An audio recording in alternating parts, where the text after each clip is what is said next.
सुटला गट क्रमांक या मैदानातील 28 सुटला आणि 28 मध्ये सुंदर अशी लढत चालवली. 5 गाड्या पळत आहेत त्यातला एक बाद झाला आणि आड्याल इकडे बुंड्याची गाडी पळते.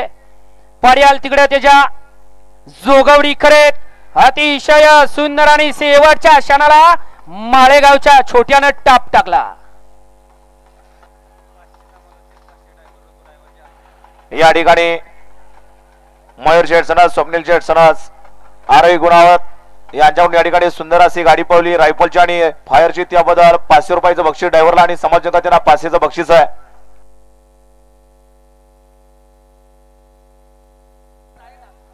हे अँब्युलन्स वाले पडदिशी निकाल रेषेच्या पुढच्या बाजूला अँब्युलन्स घेऊन